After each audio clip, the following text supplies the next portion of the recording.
जबकि महिलाओं के मामले में वास्तव में सच्चाई तो ये है कि इन्हें अभी तक जो भी अधिकार मिले हैं, जनरली महिलाओं को जो भी अधिकार मिले हैं, तो वे अधिकांश हिंदू कोड बिल के तहत परम पूज्य बाबा साहब डॉक्टर भीमराव अंबेडकर के अथक प्रयासों से ही मिले, जिससे उस समय कांग्रेसी सरकार ने इसे पूरे तौर से पास नहीं होने दिया था, जिससे फिर बाद में टुकड़ों टुकड़ों में पास किया गया।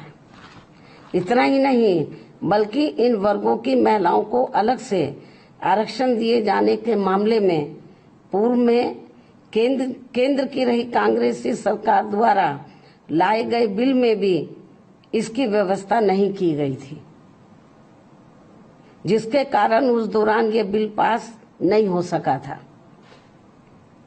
लेकिन अपने राजनीतिक लाभ के लिए अब इस पार्टी के भी नेता, यानी कि कांग्रेस पार्टी के भी नेता, इन वर्गों की महिलाओं को अलग से आरक्षण दिए जाने की बात कर रहे हैं, वकालत कर रहे हैं। इससे साफ जाहिर है कि देश की महिलाओं को लोकसभा व राज्य विधानसभाओं में इनको आरक्षण देने के मामले में बीजेपी व कांग्रेस पार्टी एंड कंपनी के लोगों की पूरे तौर से नीयत साफ नहीं है, और ये सभी पार्टियां इसकी आड़ में केवल इनका वोट हासिल करने के लिए अपने अपने स्वार्थ की राजनीति कर रही हैं। लोकसभा में महिला आरक्षण बिल पास हो गया है। पीएम नरेंद्र मोदी ये बिल लाकर महिलाओं के सशक्तिकरण को लेकर नई उम्मीदें जगा रहे हैं। राजनीतिक दलों से लेकर तमाम हस्तियां और आम महिला बिल को लेकर काफी उत्साहित हैं। उनका आत्मविश्वास और सपने अब पूरे होने जा रहे हैं। बिल को लेकर बेशक पार्टियां अपने अपने तरीके से हवा बना रही हों, लेकिन आधी आबादी बेहद उत्साहित है। देखिए खास रिपोर्ट।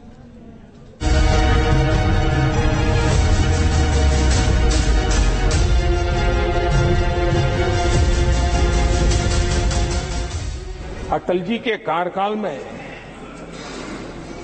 कई बार महिला आरक्षण का बिल पेश किया गया, कई बार, लेकिन उसे पार कराने के लिए आंकड़े नहीं जुटा पाए और उसके कारण वो सपना अधूरा रह गया।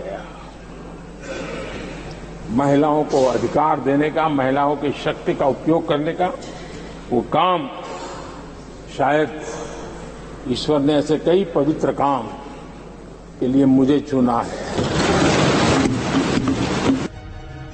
ईश्वर ने पवित्र काम के लिए पीएम मोदी को चुना और बड़ा काम हो गया। 27 साल से लटका महिला आरक्षण बिल यानी नारी शक्ति वंदन अधिनियम लोकसभा में पास हो गया।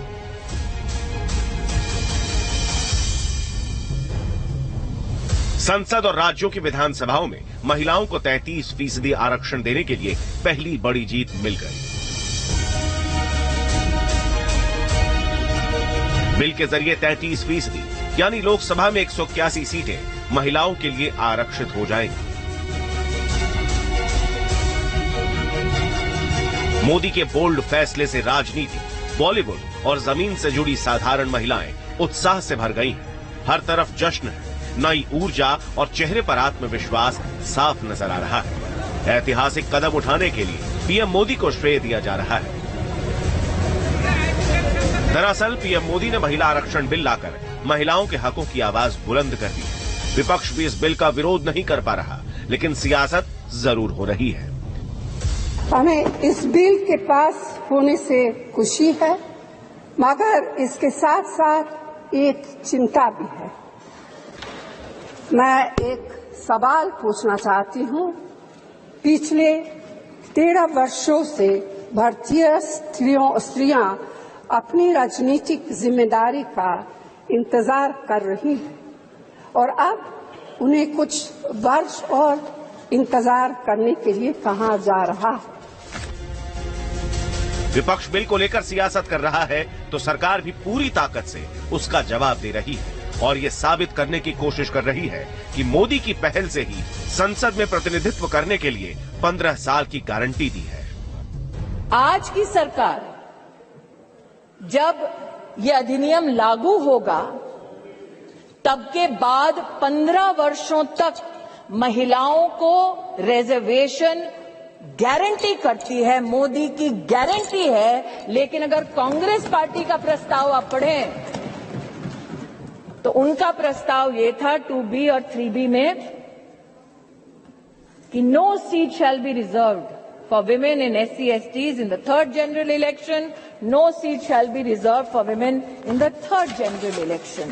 कांग्रेस का प्रस्ताव था कि 10 साल औरतें मेहनत करें, लेकिन 15वें साल में आपका अधिकार आपसे छीना जाएगा।